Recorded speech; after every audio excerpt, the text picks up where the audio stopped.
nakita kong jowa mo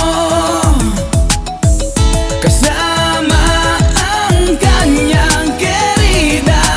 Blondie, ang sexy na skirt. Walang sinabi ang beauty mo, pare. Kaliwat ka na ng lingon, paniguradong babaon sa lihim na tagpuan.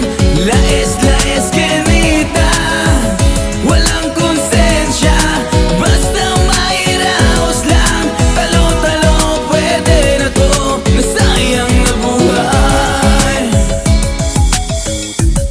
Isa ito sa patago na di pwedeng ipagkalat. Lumalakad ng mag-isa para lamang magpakarat sa tagpuan na dapat kung saan walang nakakaalam. Sikretong ayaw mabunyag, dapat ay pang sarili lang. Hindi alam ng kanyang nobyo, lihim na ginagawa. Panandalian na ligaya kanyang sinasagawa. Nakasanayan na hinahanap ng kanyang katawan. Diretso lang kanyang tingin, tila walang pakialam sa kasalanan na ginagawa. Kahit pa na mali, alam ng bawal, okay lang pag nangate ay lumande. At teka muna sandali, sa gilid lang ng eskinita. Walang masama na katawan niya ay iba o baya. Abutin ng magdamag kahit may sumunod na booking. Tuloy lang ang kanyang oras at para hindi mapending. Sayang din naman kasi kung kanyang papalagpasin. Sa dami ng kanyang lalaki walang papaligtasin. Kaliwat ka na ng lingon, paniguradong babaon sa lihim na tagpuan.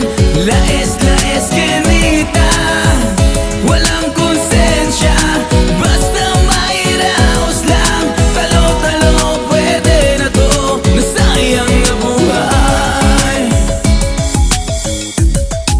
Sa pagmamadali niya ay hindi niya namalayan. Biit niya na kay tagal meron na palang nalalaman. Sikreto niyang itinago sa mahabang panahon. Sa diary niyang nakasulat, natuklasan na ngayon. Kaya di nagsayang ng oras para siya ay manmanan. Ngayon sa kanyang pag-alis ay meron pang natuklasan. Marami pala siyang lalaki at hindi lang iisa. Iba't iba pala talaga sa kanya bumibira. Kaya hindi nag-aksaya at nahuli na siya sa akto. Pinasok na ang pintuan at sinira ang kandado. Nang makitang magkapatong walang habas, binarel sabay takbo ng salarin. Dalawang buhay kinitil, kusang sumuko sa presinto habang buhay na kulong. Mga magulang ni Bonita di manda ay di inurong. Isa na namang krimen ng dahil sa kalandian. Ilan pa kayang buhay ang tuluyang mawawakasan?